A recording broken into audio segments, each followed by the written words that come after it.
વાઘ આયો વાઘ આયો વાઘ આયો. ગીરના સિંહોની ત્રાળથી ઓળખાતું ગુજરાત હવે માત્ર સિંહોની ધરતી નથી રહ્યું. 3 દાયકાની લાંબી રાહ બાદ રાજ્યના જંગલોમાં ફરી એકવાર વાઘની ગર્જના સંભળાઈ રહી છે.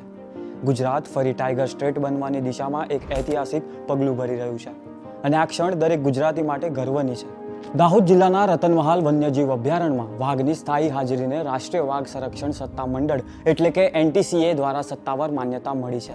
ગુજરાત વિશ્વનું પહેલું રાજ્ય બન્યું છે જ્યાં એક સાથે 3 બિગ કેટ, એશિયાઈ સિંહ, વાઘ અને દીપડો એક જ રાજ્યમાં જોવા મળે છે. આ કથા શરૂ થાય છે 22 ફેબ્રુઆરી 2025થી.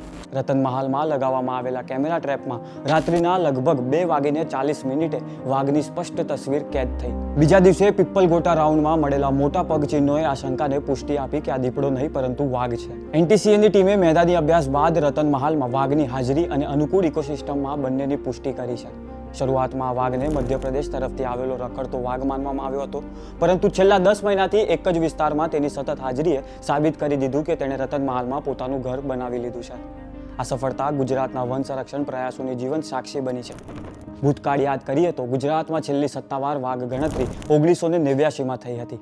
1992 બાદ રાજ્ય ટાઈગર સ્ટેટનો દરજ્જો ગુમાવી ચૂક્યું હતું. 2019માં વાઘ જોવા મળ્યો હતો, પરંતુ તે માત્ર 15 દિવસ જ જીવિત રહ્યો. આજે સ્થિતિ બદલાઈ રહી છે. આગામી સમયમાં વાઘને રેડિયો કોલર પહેરાવવાની, શિકાર પ્રાણીઓની સંખ્યા વધારવાની અને માદા વાઘ લાવવાની શક્યતાઓ પર કામ ચાલી રહ્યું છે. જીનેટિક સમાનતા, સુરક્ષા અને માનવ વાઘ સંઘર્ષ જેવા તમામ માપદંડોની કડક ચકાસણી બાદ જ અંતિમ નિર્ણય લેવામાં આવશે.